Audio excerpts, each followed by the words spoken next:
I'll share the screen too.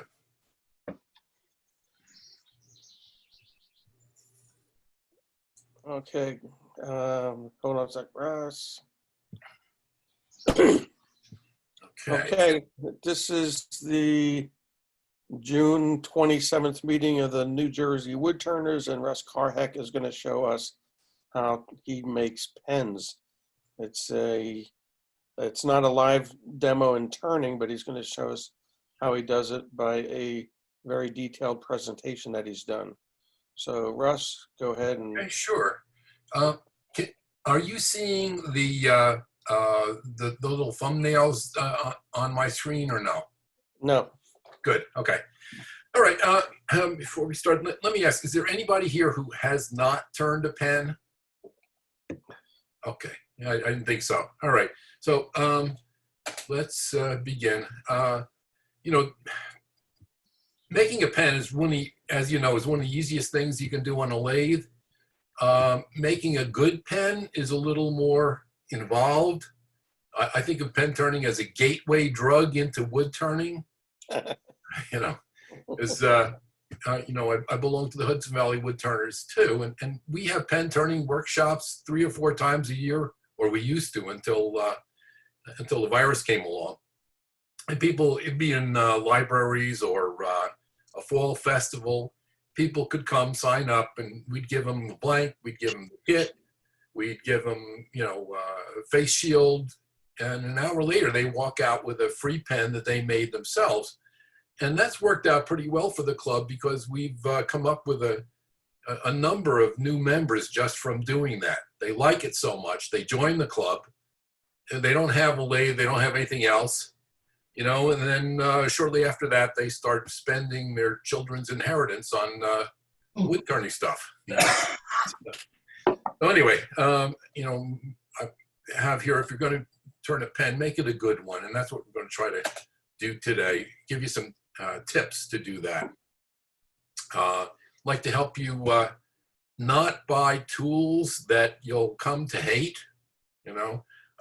I've done that, and I've given them away or sold them or whatever else. You know, try to avoid some pitfalls and have the tips. Okay, characteristics of a really well-made pen. If you were to cut a pen in half, a well-made pen, just on the bias, you'd find that it's perfectly round. The hole is centered, and it's not wider than it needs to be for the tube. And we'll talk a little bit about that with drilling. When you're all done, there should be no gaps between the blank and the hardware. And if you run your finger from the blank to where the hardware starts, back and forth, you won't feel a bump. Across the blank, no rough spots. And it's not a slim line. In fact, friends don't let friends turn slim lines. I hate them. And I've become a bit of a curmudgeon about it. Because after all, if you're going to spend a lot of time cutting and drilling the blank, turning it well, finishing it well, why on earth would you want to put it on a kit that costs $1.29 or $1.79, has bad plating and so on? All right, rant over. Here's some things that you need in order to do a good job on turning pens. I'm not seeing anything that looks like you're showing. Russ, share your screen. Really? Yeah. Yeah. Just your face, nothing else. Oh my goodness. Okay. Russ, share the screen. All right. Let me see what I can do here. Why is this not? Oh crap. It seems to have hung up. I thought it was sharing. All right. I may have to quit out and sign back in. I can't seem to get out of this. Oh, wait, there we go. All right, Zoom. Here. Host disabled attendee screen sharing is what I'm getting. Bob, your job. Uh, Share screen, allow multiple. Click on share screen and allow multiple users. okay. I just did that. Okay, Hey, I'll Russ, how you doing? share screen, share. There you go. There we go. Thank you. Okay, so let's go Oh. back here. Better. I'm sorry, I didn't know that that wasn't coming up. I'm going to just take you through these. That. Okay. Now, I'd like to show you some pens that I've turned just so you can see some variety, and maybe it'll give you some ideas. I'd love to get this out of here. Okay, Coca-Cola looks good on anything. I like turning roller balls. You're going to see one of those today. I find them to be the most comfortable to write with. Those and anything that takes a Parker refill. So here's another one. I don't know if you've ever turned Masseur birch. It's really nice, especially if you can get it stabilized. It's even better. That's hard to find though. True Stone is very nice. It's very expensive. You're going to see another one here in a second. In fact, there it is. That's the most expensive pen I've ever made. That blank was about $30. I forget what the kit cost. And it's a fountain pen, and I upgraded the nib, and I think the nib was $30. I was hoping to sell that pen, and it didn't sell. But I did get a ribbon at Totally Turning for that. This is this Gatsby pen is one that I turn a lot. It's easy, it's nice, and I like to turn Bethlehem olive wood.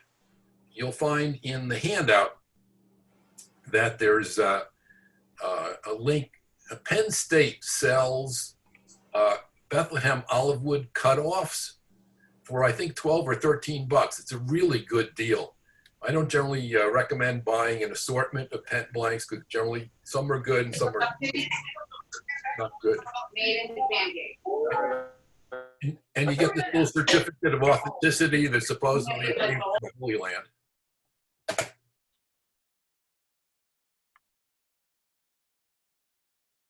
From my backyard, honey locust. Mulberry. This is this Arrow Click is just a lovely pen.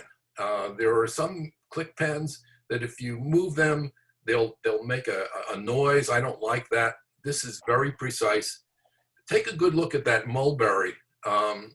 You're going to see me turning a Mulberry pen in just a little bit. This has great chatoyance. I love Mulberry. The one that I'm turning, unfortunately, doesn't reflect as well. Want to get a little glitzy, Ultra Cigar. That blank stabilized, double-dyed Buckeye Burl. You could do that yourself, but it'd be a lot of work, stabilizing and colorizing that. Or you can spend $9 and you can get that really nice blank. Bolt action pens, very popular with the gun crowd. I've sold a bunch of them. I don't actively market my pens, just by word of mouth. Sometimes people want them. Okay, I call this my 50 caliber BFP because it's a big pen. It's a fun pen. That's it. There you go.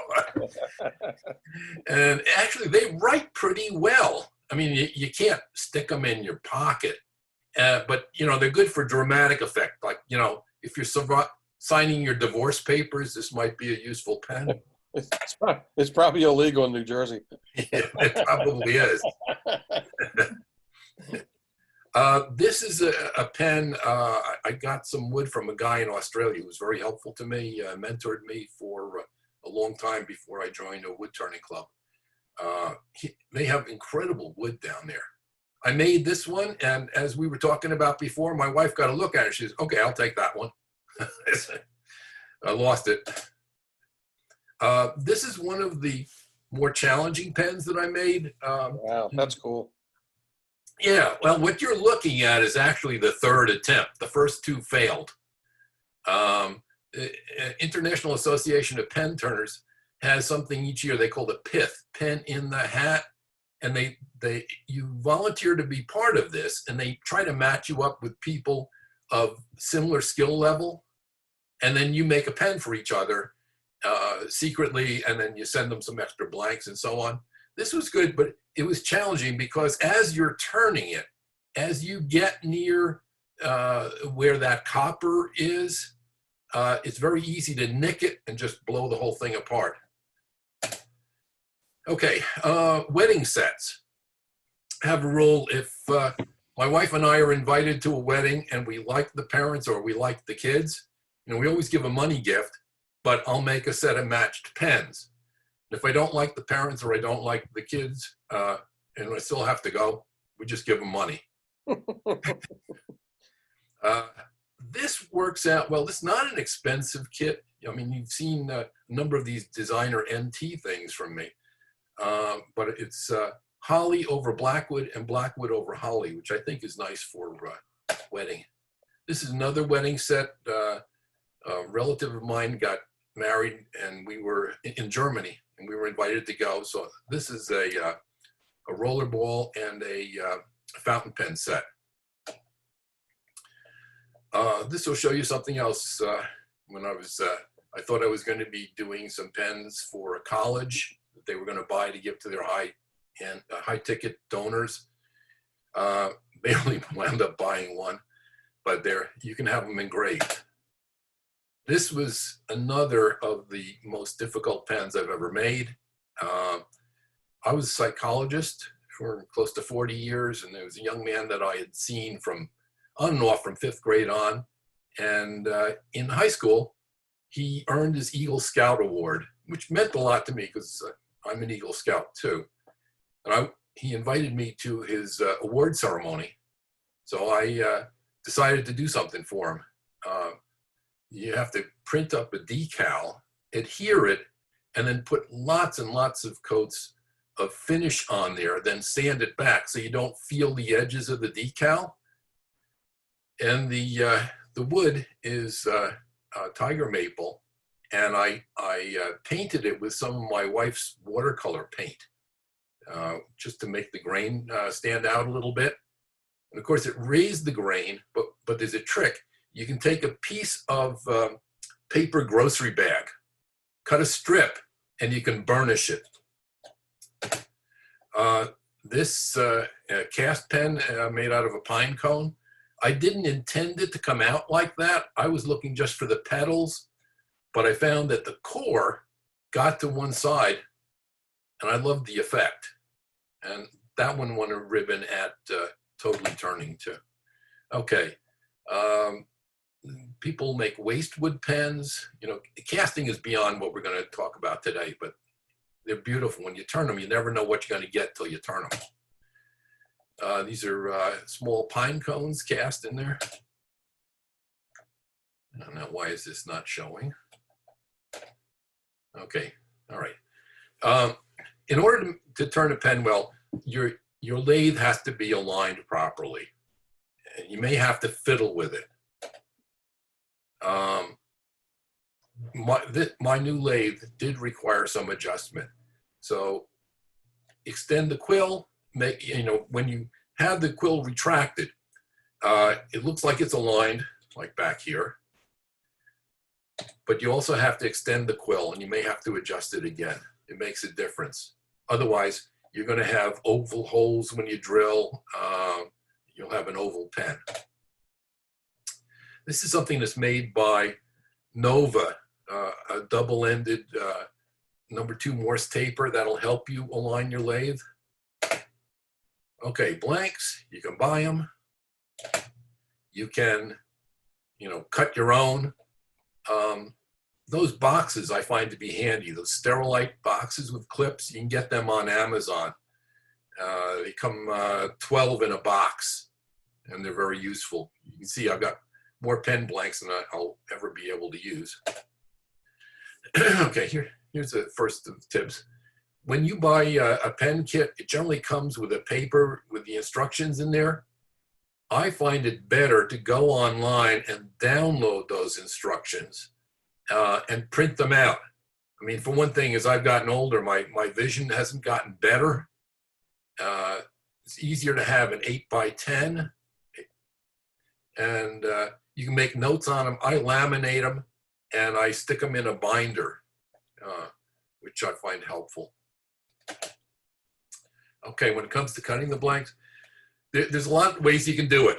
You can use a chop saw. I don't do that. I don't like getting my fingers that close to the blade. You can use a miter box. Bandsaw I find to be the easiest, and I just made this little jig. Even if you look at the bottom there, you see the stop block. If you're going to make several of the same size, I can clamp that, and you can get your blanks the same length. You may or may not know this tip. Draw a line with the blank, because you want to know where the center of the blank is for when you assemble the pen, so the grain will line up. And you leave a little extra on the edge there.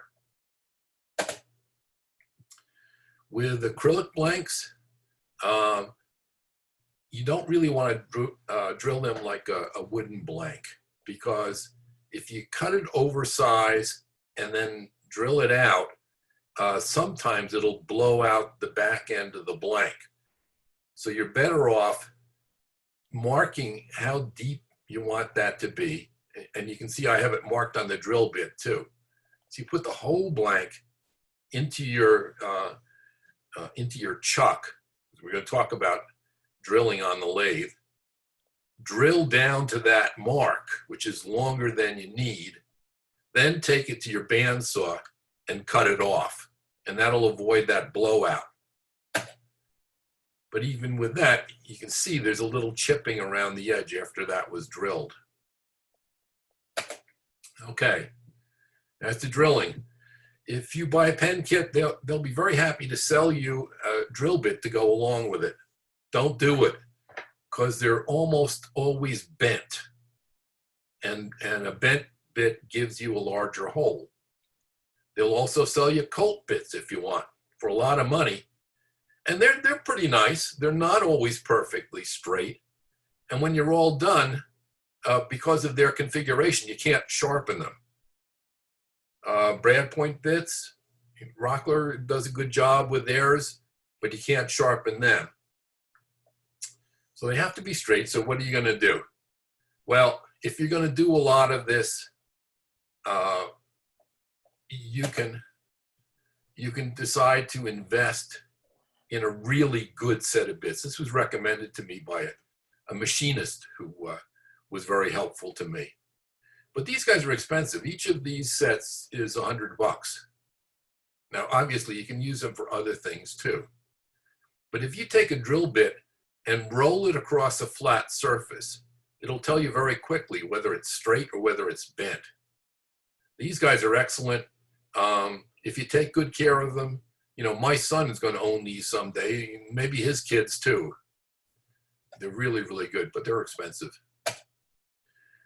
Okay, if you're drilling your blanks on a drill press, Lenny Stambler does a lot of this because he prepares the blanks for the Hudson Valley Woodturners. I think, Lenny, do you use a hand clamp to hold them? I'm not sure.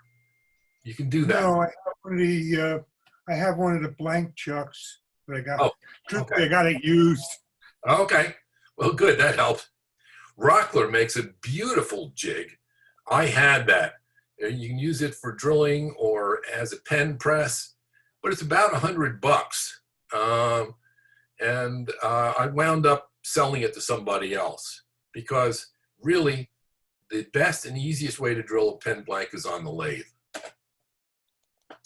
I would suggest that you invest in some center drills if you don't have them already. They're cheap. You can see how stiff they are. And you use them for one thing. You use them to make a dimple in your blank so that when you put your drill bit in, it can register against those edges. You'll see here also the pen jaws. This is for a Nova chuck. I think they're really worthwhile. I like them a lot. You probably can do that with pin jaws, but this gives you a really good grip. And one of the advantages of doing this is you don't have to mark out the center and use a center punch or anything like that. You just chuck it in there, use your center drill, and drill it.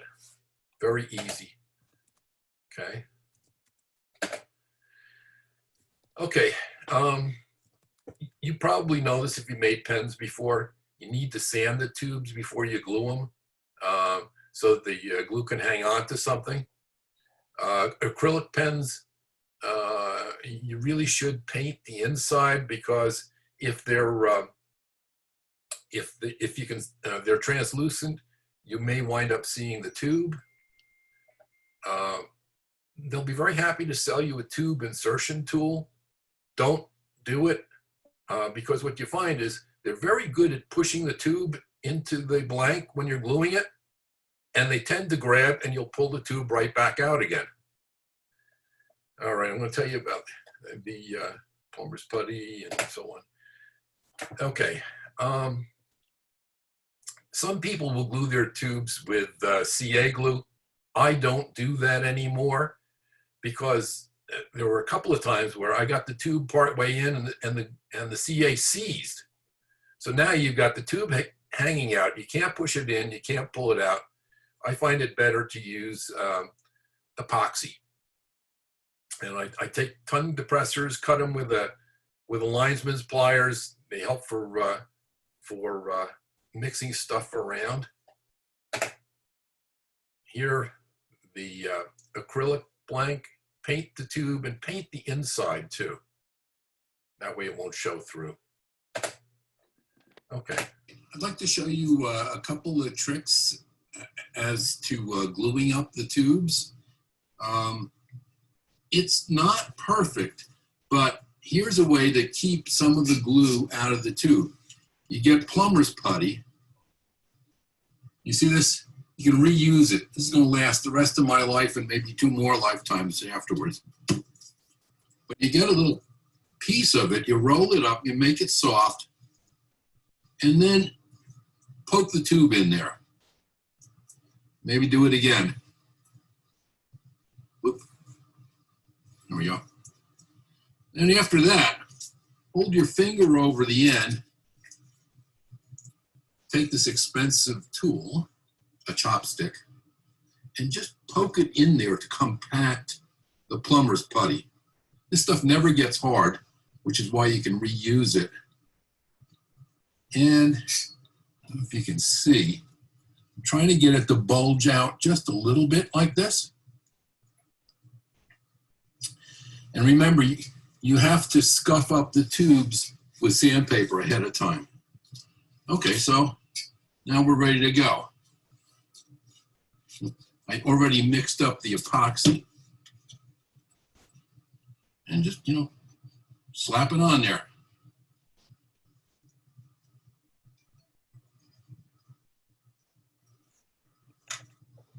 And put it into the blank with a twisting motion.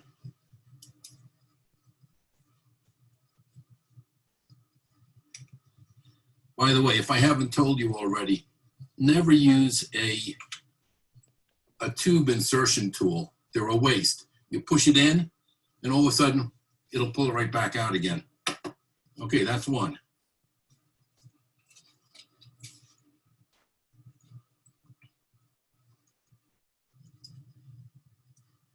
And after this is all dry, you take your chopstick and you push the plumber's putty back out again.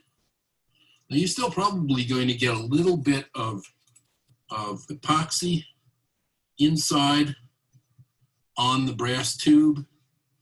And when you do, after it's all dry, you'll have to cut it out, scrape it out with an X-Acto knife. All right. This, because it's an acrylic, I wasn't really sure. This one may be opaque enough, but if you're not sure, you want to paint the inside of your blank and the brass tube, because what'll happen if you don't, if it's more translucent or transparent, after you get turning, remember, you're going to take most of the material off the blank. And you could have a shiny brass gleam from inside there as you get down if you haven't painted the tube. So that's why you do it. And chances are, when you push this in, you may also scrape some of that paint off, which is why it's a good idea to paint both the inside of the blank and the outside of the tube. Okay, there we go. Okay, so now we come to trimming. You can use these pen mills, and they come with, you can buy sleeves for them to fit in nicely. A lot of people use them. I don't use them anymore, especially for acrylics. I find that if some acrylics can be very brittle, and if you just nick them the wrong way, you'll blow the blank apart. Yep. If you're doing a lot of them, again, Lenny does the blank preparation for the pen turning workshops. That's fine. They're cheap blanks, and if you blow one, you just do another. But instead, I've never blown a wood blank with the pen mill. I've blown it drilling it, never with the mill. Well, good. I hope that continues. For me, I do it a little differently. I'm going to show you. This is a good point to talk about. Here's an essential piece for your pen turning. It's a pen disassembly kit. And you talk to anybody who's turned a bunch of pens, they're likely to tell you that that's the most useful tool they have in the shop. Because sooner or later, you're going to make a mistake, and you need to take them apart. But those punches are very useful for other things. For example, this is how I trim the blanks back. I have this little jig that, as you can see, I got it from Beartooth Woods. I put a label on there because people kept asking me, where did you get it? And I couldn't remember. So there it is. So, sometimes you have to be creative. And I just sand them on the disc sander. You want to be careful. You sand them back just until you get that gleam.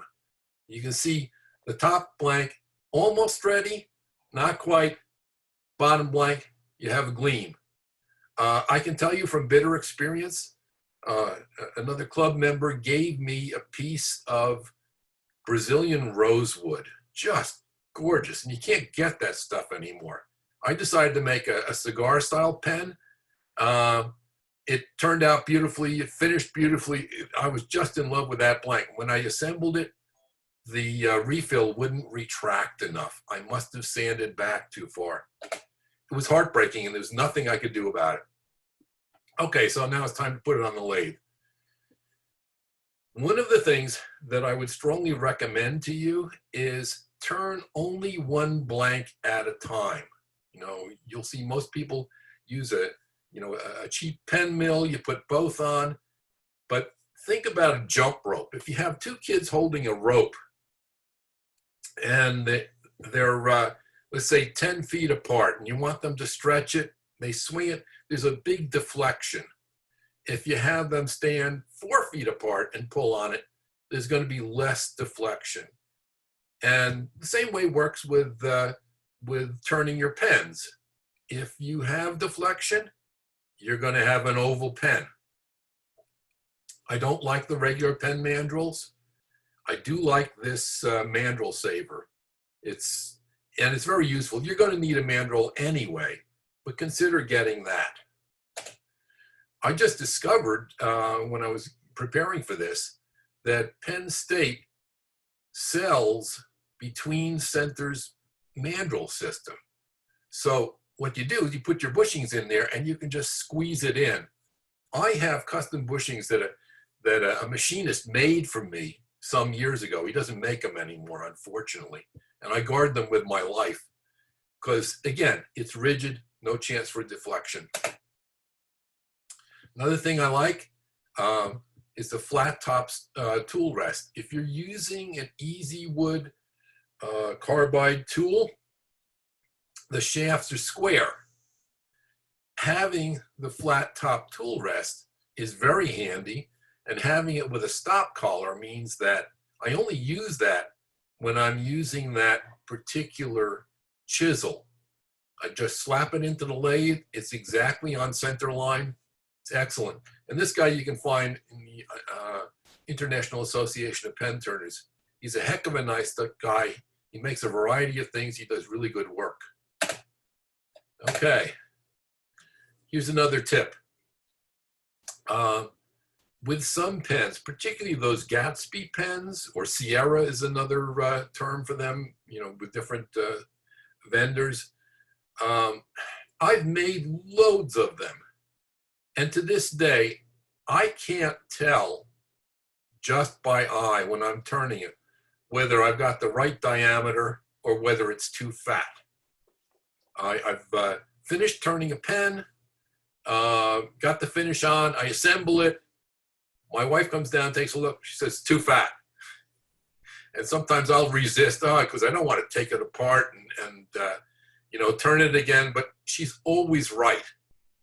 So you get the diameter that you like, then find what wrench will fit over that and mark that on that sheet that I told you to print out so you'll know for the future. So for this particular pen, there are two different diameters. I think one worked for 15 millimeter and the other worked for 13 millimeter. So I know. You remove most of the material, and then you start working on the edges. And that's really where the action is. You know, in golf, they say you drive for show and putt for dough. Well, here you're putting for dough. You concentrate on that. This has, unfortunately, slight video. That was supposed to be a still. Another way of trimming those ends is to take a skew, hold it on its side like a negative rake scraper, and just very gently work that down. Here you can see where I've got the chamfer on that. And I would probably try to use the chisel to, you see the shadow line there between the blank and the bushing? I would probably try to take that down about halfway again, and then finish the rest with sandpaper. So you work the ends. Now you work to shape that. You can see a decided change in direction. The center will take care of itself. It's the edges that you have to really be careful with. And then, you know, just work it down, get it pleasing. I like a slight oval to all of my pens, and make sure that the wrench fits over it. Like that.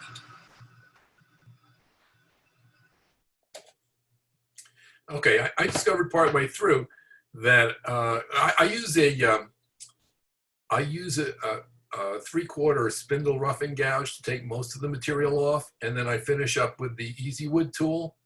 Now, Easy Wood will tell you, okay, so you have these carbide inserts, and you can use them for a long time, and when they get dull, you throw them out, and we'll sell you a new one for 17 bucks or something like that. You may or may not know, they're very easy to sharpen. You get a diamond sharpener, put a little water on there, turn it upside down, scrub it around with your finger, and then I take a Sharpie and I mark the leading edge. That way, when I change it, I just rotate clockwise. And after it gets to 9 o'clock, if it seems to be dull, that's time to sharpen it again. Okay, sanding. I like to cut the sandpaper into strips. You'll see that. Sand about 500 RPM. Again, the edges are where the action is. That's where you're going to see the difference between a well-made pen and one that somebody just kind of, you know, blew his way through. When you're sanding with the lathe on, stop the lathe and sand radially. I think actually I have a little video here. There's the sandpaper. I have a self-healing mat that you can get in Staples. Very easy for cutting the sandpaper up. And I mark the back of it because it won't always show what the grit is. A couple quick notes. I forgot to show you before. You know how we marked the center here? Well, when you turn that, you don't have the mark anymore. On this, which is the longer blank, there is a narrower part and a larger part. This one doesn't matter so much.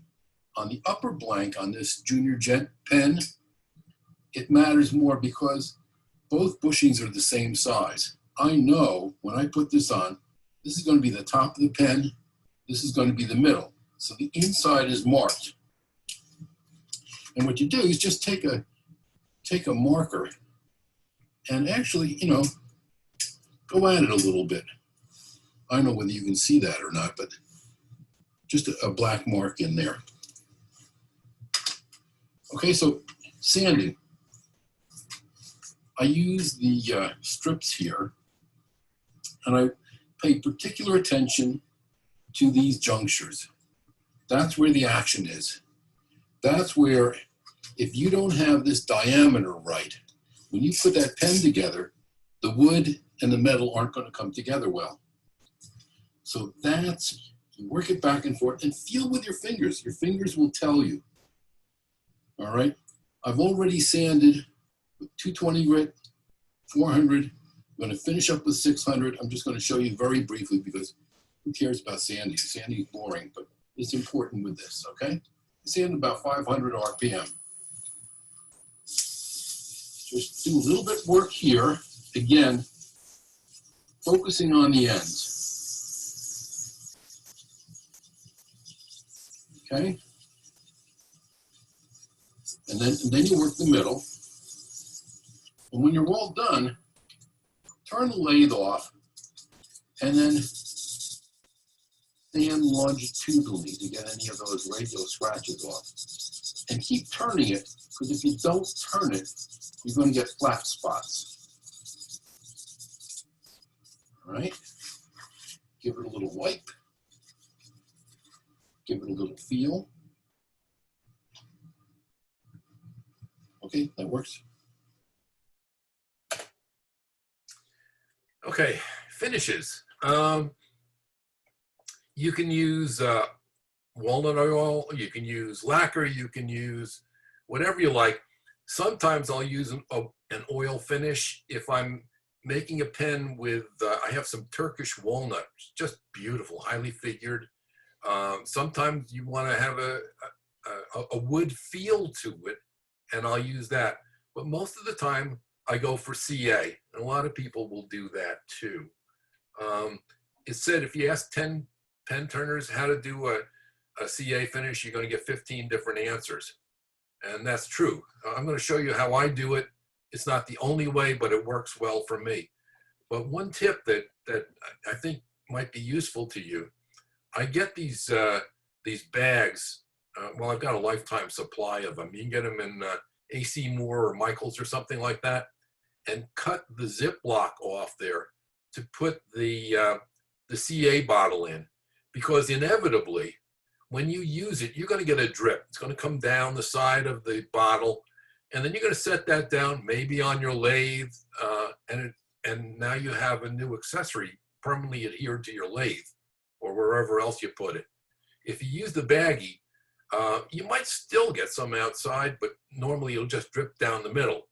And you can see from the condition of the bag where I store this stuff, because I put it in a refrigerator, you know, it gets out. It gets everywhere. So do yourself a favor. Again, there are different ways of applying CA finish. Some people take the little bags that come with the pen parts, and they stick their finger in there and they use that to put the CA on. I like to take shop towels and cut them up and use that. You can see what else we'll need: boiled linseed oil and the activator. Okay, here, let's talk about this just a little bit. Okay, time to put some finish on this bad boy. We're going to put 18 coats of CA finish on this. I know that sounds like a lot, You think it'll be here until next week? No, it's only going to be a few minutes. My wife is actually going to video the whole thing, but I'll probably cut out chunks and just show you pieces of that, but I'll be able to tell you how long it takes.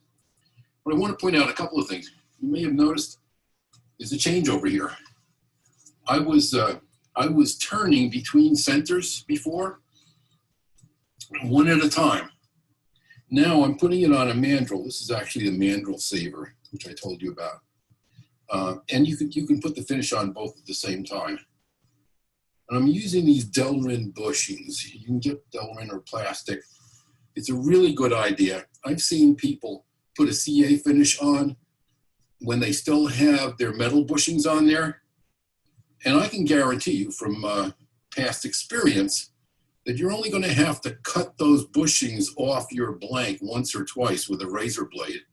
And you're going to not walk, you're going to run out and buy these guys. They don't cost a lot. I don't remember what they cost. Whatever they cost, it's worth every penny. All right, so gloves, eye protection. You definitely want eye protection. Glasses cost a lot, so do eyes. This stuff is not something to fool around with. We're going to start off by putting some boiled linseed oil on here, which is my favorite part because the grain's going to go pop. And then what we'll do first is we'll be putting on boiled linseed oil and CA glue at the same time on a little piece of blue paper towel, like this. And then I'll put another coat on right afterward and throw this in a metal can. And you want to have that handy because that CA glue gets hot and you'll feel it in your fingers. That'll also keep it from combusting. Okay? Stop now. Okay. You'll see that this I'm got going to cut off. turn at about 250 RPM.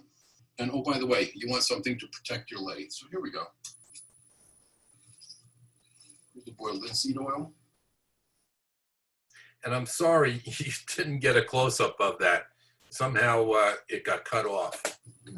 So continues. Okay, folks, we had some technical difficulties. The video cut out just as I was putting boiled linseed oil on there, just plain boiled linseed oil to make the grain go pop. I then put 6 coats of thin CA and boiled linseed oil in combination on there. Then I put 6 coats of medium CA and spritzed it after every 2 coats. So I'm going to, with your indulgence, I'm going to go back and fake that again. So this is what I did in the beginning. Some boiled linseed oil on here. Some thin CA, a few drops. Wipe it on like that quickly. Turn the paper towel over.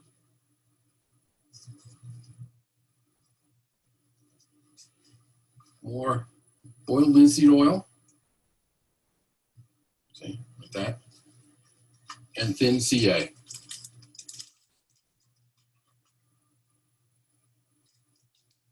That's all. After that, throw it in the can because that stuff gets hot. You'll actually feel it in your fingers, and use a metal can so you don't have to worry about spontaneous combustion. After that's dry, which won't take very long, you can throw that stuff out.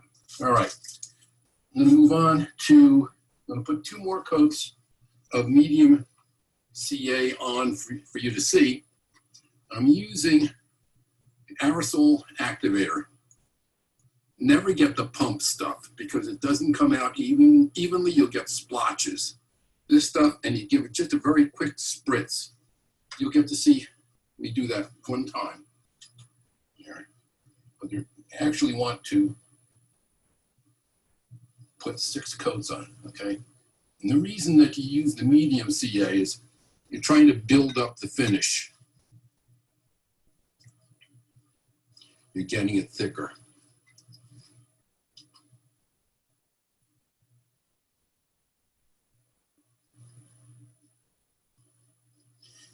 try to get it into the edges of your blank too. Okay, now with the aerosol, quick spritz, watch. That's all it takes. That does it. And you get to hear our phone singing in the background. Okay, so now do something that you wouldn't expect. After you've had the 6 coats of medium CA and you hit it with the activator, take some 400 grit sandpaper and sand this back. And the reason you're doing that is to take out any unevenness. And it's going to break your heart the first time you do this because it's going to be looking nice and shiny and beautiful, and here you go, crapping it up, right? And just as you did when you were sanding the blank after turning, you want to go longitudinally and make sure you have no radial scratches there.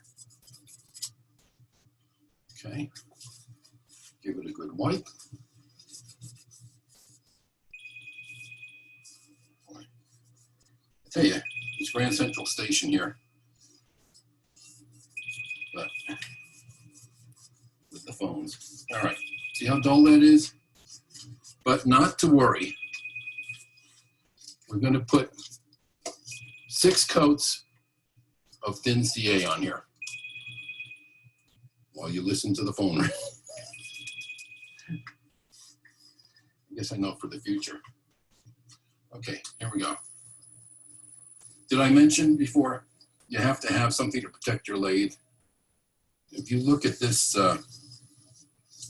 this piece of foam core, that's all the stuff that didn't wind up on my lathe. All right, so with just 1 coat, look, your color's back. Now you don't have to feel so sad, right?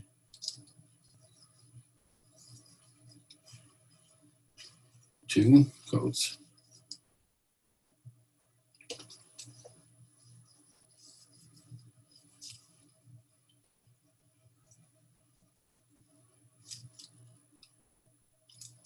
Now remember, this is just plain CA at the end, no more boiled linseed oil. And I just felt that paper towel try to stick to my finger. There's a reason why you use the rubber gloves.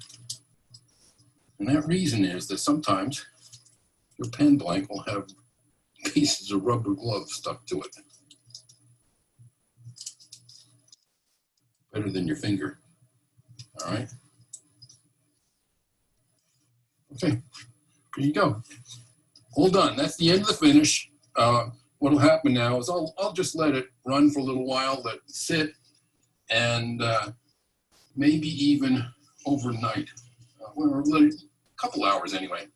And then I'll sand the ends, and I'll buff them, and you'll see that too. But we're all done with finishing. Okay, so you may have wondered why I made you sit through 6 coats of thin CA. I just wanted to show you how quickly that can go. When you take it off now, you have to sand the ends. You see the excess of the glue there? You don't want to leave that. Some people will just put a piece of sandpaper on a flat surface, scrub it back and forth to do that, and that works. However, back to our old friend, the pen mill. If you turn that pen mill backwards, you can cut little pieces of adhesive backed sandpaper and put that on there. In fact, you'll see up in the top left picture here, there's a sharpened pipe. I got that from that guy, Rick Harrell, but you can make your own. So you can punch that stuff out, punch a hole in the middle, and then stick it on the pen mill. And just sand that back just enough until the edge is smooth. It doesn't have to look pretty because you're never going to see it, but it has to be smooth and consistent. Okay, buffing. I use the Beal system at the end. Some people just use a plastic polish. I prefer to buff because sometimes you'll still have some little ripples even after sanding. If you notice in the bottom left corner there, there's an old pen mandrel of the conventional type that I don't like. Had that sitting around, and I just put a couple of plastic bushings on there. It makes it easier to hold the blank, because trying to buff that just by holding it in your hand, the wheel can snag that and throw it down hard on the concrete floor. Don't ask me how I know. Okay, acrylics. There's something I want to let you in on here. Don't tell anybody because I haven't patented this yet, but it's really helpful in turning acrylics. Okay, so a little tip on turning acrylics.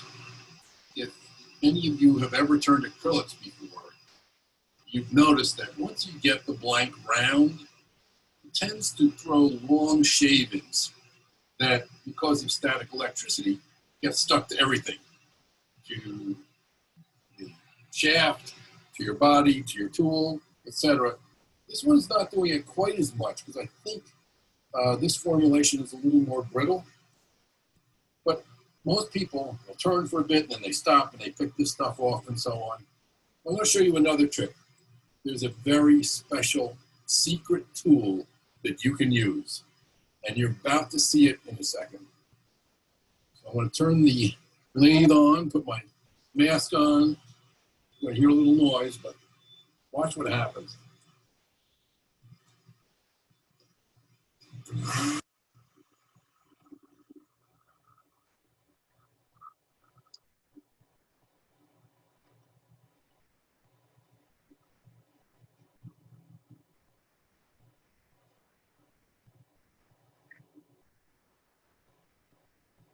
Super cool.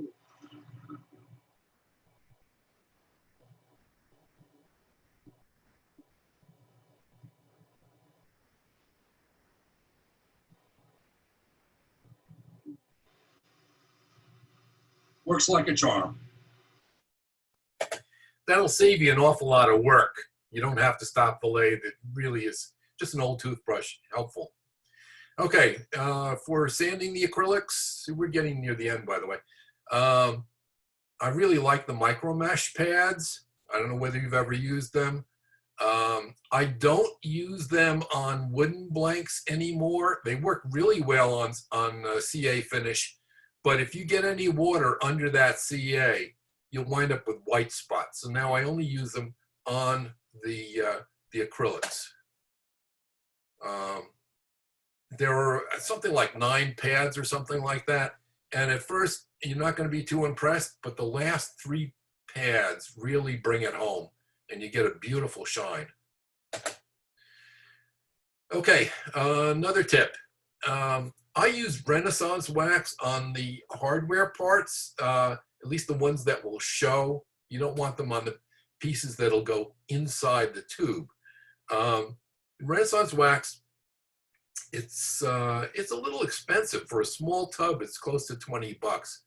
But I've been using this for years, and I think I've only consumed about 2/3 of it. Museums use it to protect medieval armor and stuff like that. It's a high-tech wax. You use it like Mr. Miyagi, you know, wax on, wax off. And it helps prevent fingerprints, you know, your acids in your fingers, and that can eat into the finishes. All right, assembly. There are lots of ways you can do it. I started off using a hand clamp or a vise. You can even do it in a drill press.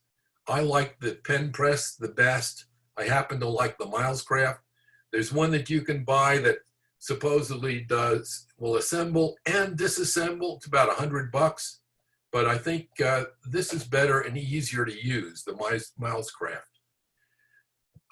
With the Junior Gent pen, one of the reasons I chose that to show you is that it's one of the more challenging pens to assemble. Like sometimes when the hardware kits come through, some of those little bezels are on the wrong pieces. And I can't tell you how many times I've assembled one of these things and all of a sudden, wait a second, one of these is wider than the blank, the other one is narrower. get out the pen disassembly kit and go at it again. So I would suggest you lay it out. If you have to, you can measure it. For assembly, you always put the clip on first. You line up your grain, you decide where you want that. As far as I'm concerned, the pen clip serves two purposes. One, it holds the pen in your pocket, and the other is if you have any flaws you want to hide, you put the pen clip over them. I'm going to show you using a toothpick and why, and how to match that. By the way, when you assemble one of these things, you line up the grain, it'll be great. First time you use the pen, when you go to screw the top back on, the grain may not line up because the threads start in about 3 different places. So you just keep turning it until you get it the way you want it. Okay, the toothpick trick. When you start to press these things in, don't push them all the way. Stop shortly before that, take a toothpick, and you can pull out some, come on, let's go back here. You'll find that there are little bits of munge in there. I don't know whether that's something that the manufacturers put on. I don't know whether it's wax. You'll see in a minute, but if you leave it in there, it's not going to fit properly. For assembling for the grain, what I have in my right hand is the part that goes into the top tube. You put that on last. You screw this on and then line up your grain and push it on. That way you'll always have perfect alignment. Here, this is what I was talking about getting rid of with the toothpick. Okay, finally, some of the refills that come with these kits don't work well. If you want to kick it up a notch, I really like the Schmidt refills for both the rollerball and the Parker style. You can get them on Amazon. You'll probably have to buy 4 or 5 or 6 of them, maybe cost you about $10. They're really excellent. In fact, the rollerball that you saw me working on came with a bad refill, and I replaced that. After you assemble it, take a microfiber cloth, wipe it down, and you can buy these little velvet bags when you're going to give somebody a pen. It makes it for a nice presentation. It's under $1. Okay, here's the pen. I have to say that I am not in love with either of these blanks, either this or the acrylic. I really like mulberry. You get that wonderful chatoyance, but it didn't really happen with this one. But you'll notice that everything lines up perfectly. There are no gaps. Here's the acrylic. And there we go. It's, now how do I stop screen sharing here? Let's see. Stop share. Okay. Anyway, any questions? Outstanding presentation, Russ. Very good. Well, thank you. Thank you. Hey, Russ, Yes. I want to go out and turn a pen now. And you Yeah. know how I hate pens. That It won't be a was slip line fantastic. either. Russ, that was a really, really good presentation. Thank you. That Thank took you. a lot of time and effort, and that's much appreciated. Well, Presentation, but I still like the slim lines. Go away, Lenny. I hate them. There will be some handouts Bob will pass on to you. I put my my name, my email address, and my phone number on there. So if you have any questions, or if you get into a bind, I'd be happy to help you. I mean, if it weren't for the virus, I'd certainly invite people up to my shop. You can do, turn or resolve a problem. But, I hope that this has inspired you to take maybe another look at pen turning. Yeah. People tend to turn up their nose at it. But if you do it right, I think it's a nice art form. And it's makes a great gift. It's a terrific hobby, great gift. How far up 287 are you? What town?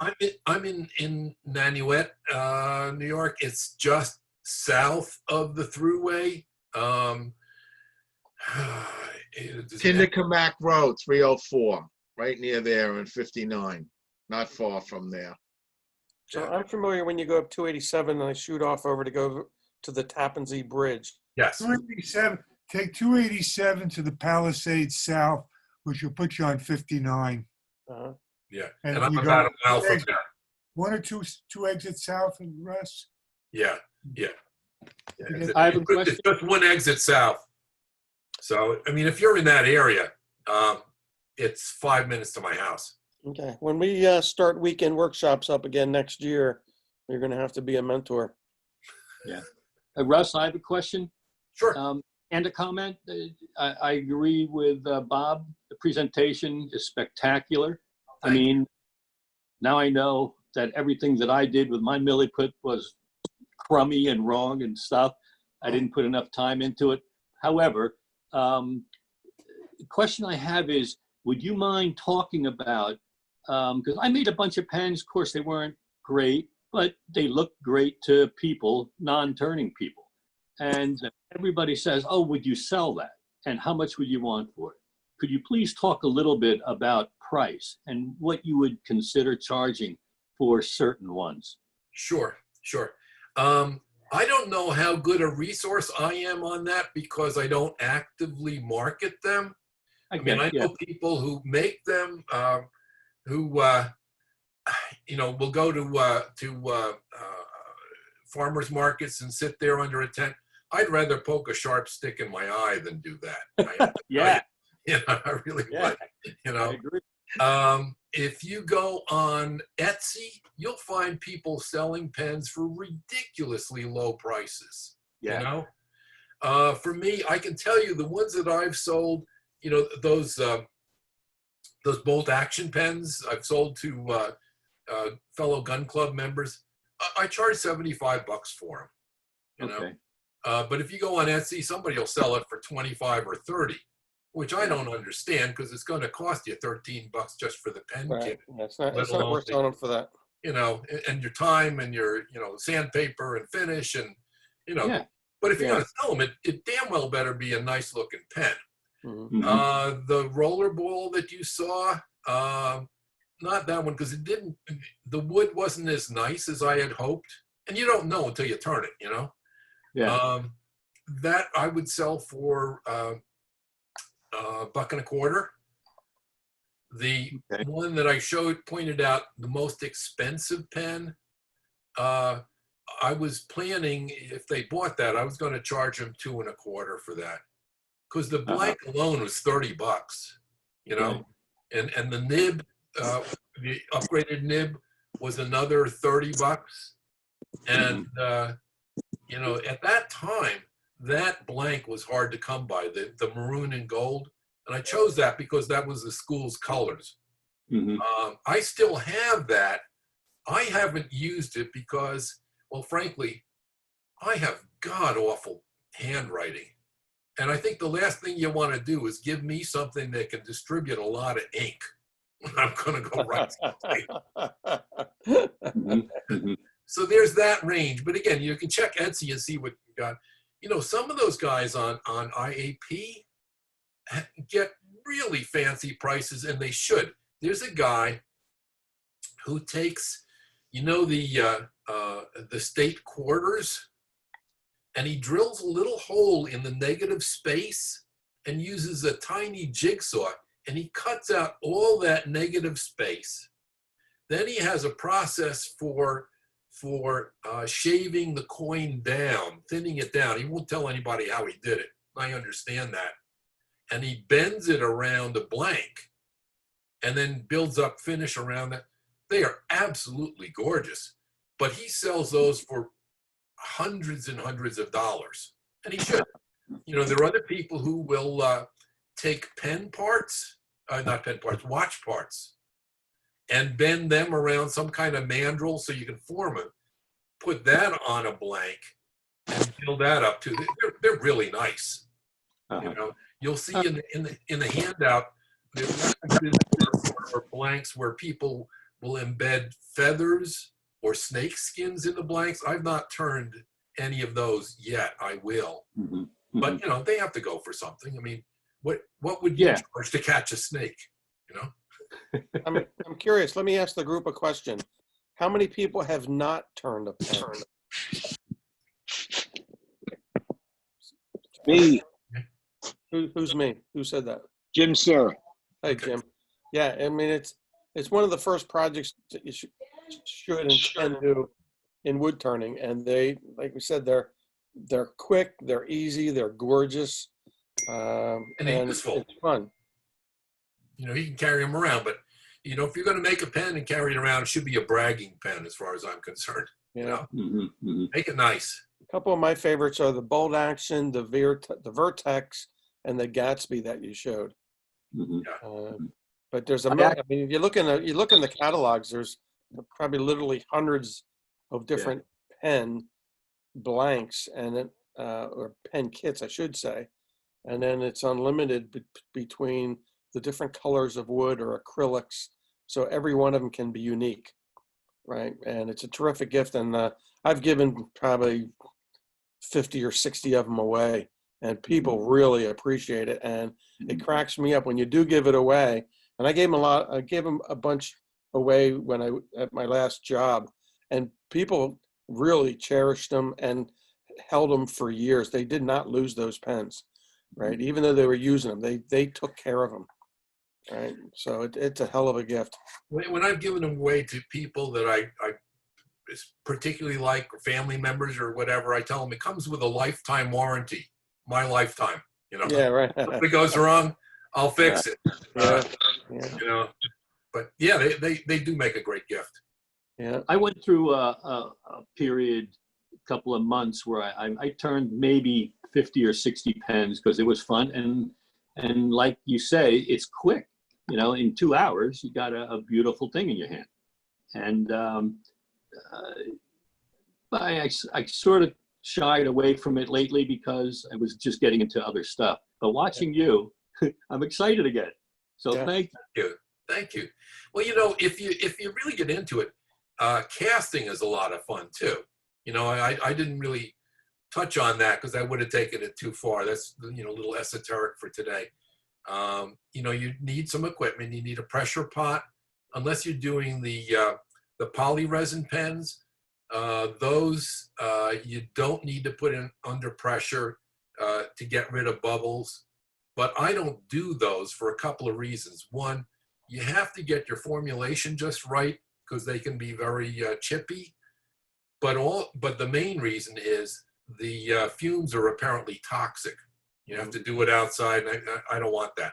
So I do Alumilite, and for that, in order to deal with bubbles, you have to put them under pressure. It doesn't get rid of the bubbles, but it just makes them so small that you can't see them.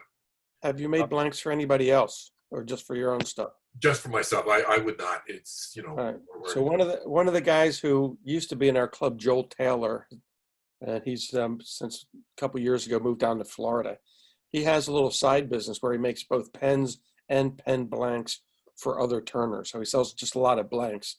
Oh, nice. So if you have, say, your company logo or school logo or whatever, he'll take any graphic that you want and put it onto a blank and ship it to you, you know, at a reasonable cost. So if you really wanted to, you know, whatever organization that you wanted to be associated with, he does sell that stuff. And so do other people, but Joel's a really good guy. So I'll just put that out there in case anybody wants a custom pen for an organization. And I did a bunch of, hold on a second. I did a bunch of them personalized. It's about 3 years ago. I had different nephews and my future son-in-law. I put their name and so for my son-in-law, he's into guitars and stuff. So my daughter picked a guitar shape for him, and then I put his name on it and then turned it, right? So that's a custom pen just for him, right? And he was just thrilled with it. And my nephews loved it too because their name's embedded in it. And so there's a million things that you can do with these things. I made a music pen that turned out awesome. An acrylic one with the light and the dark bands and stuff turned out awesome. I mean, Yeah. I wouldn't want to sell it. Yeah. Yep. The There are rest, people who will do Celtic knots. yeah. You know, Mhm. all kinds of Yeah. segmenting you can do. I mean, really, there's a wide variety. You know, it's how much effort you want to put in and so on. You can go to Laser Lines, Linz, I think, and they will sell you kits that have punched out pieces, and you put them together like a jigsaw puzzle. So you can have dogs on there. You can have, you know, Yeah. all kinds of stuff. I've not made one of them. You glue them up. They also, I think, were the ones that did the laser engraving on that. I don't know if you remember the one pen with the college logo on there. You know, they'll do that. Yeah, wide variety. And also, they Laser Line sells the slugs that they use after they've cut out those little, you know, shamrocks or whatever else. You'll have a tube with shaped holes in them, and you can put them in a mold, pour your resin in there, and then turn that. I've got a whole bunch of them. They're on the list. I've yet to turn one, but I think, you know, with a colored resin, that'd be very nice too. Are you still actively making pens? Off and on. You know, I do other things too, but it's like with so many other hobbies that I have, fishing or metal detecting or whatever else, I'll do them for a while and then I'll put them down. Sure. And then I'll pick them up maybe 2 years later. You know, I haven't done any casting in a while. Oh, by the way, one thing I should tell you, I learned the hard way. If you're casting with Alumilite, you know, the resin isn't cheap. And they say it has a shelf life of 3 months. I didn't know that. Well, I had 2 gallons of this stuff, 1 gallon each of A and B, and it went bad. It wouldn't harden anymore. Oh, crap. So I took it to the local toxic recycling center. I gave it up. And then I went, shortly afterwards, I went to SWAT last year in Texas. I wound up talking with some people about that stuff. And they said, oh, you can regenerate that. All you have to do, you know, it's the B side. You put it in hot water and you let it sit there for a while and it's good to go again. Oh, I didn't know that. Now you tell me I was out all that money. Yeah. But, you know, good to know. And I had another- some issue like that with inlays because I bought it 15 years ago. And somebody told me some trick. Another great thing about pen turning is it's very inexpensive hobby to get into. You know, once you have the lathe, you need a mandrel, a pen press, and you can use a clamp or a vise. You know, there's very few. You know, the vice grips that you showed. You know, you can probably get into it for $100. If you start getting into acrylics, you know, that's another couple $100 by the time you buy the pressure pot and things like that. But it's a relatively inexpensive hobby to get into, and it's Also great. stabilizing. I have the ability to do that too. Yeah. You've got the pressure pot, But too. that's another expense. Now you need a chamber and you need a vacuum pump and Right. all of that. You know, you can color that stabilizing resin. But I find that actually, if I want something like that, go buy a blank. It's a lot easier. Oh yeah. I've made with the casting. You saw the pine cones. I've done it with acorn caps. I'm Mhm. sure that the neighbors thought that I was nuts. You know, one fall, I was out on the front lawn and I'm bending over and I'm picking up all these acorn caps, you know. But I cast them. They came out nicely. Right. I did walnut holes. That looked pretty interesting because you get, you know, abstract shapes. I tried it with peach pits, and peach pits are beautiful, except I found that when you start turning, you get down to the inside and there's a soft nut inside there and you've got a problem. So at some point in the future, I think what I'll do is maybe sand one side down or drill a hole and then stabilize them and try turning them again. I'd like to do that. But, you know, sky's the limit. All right. So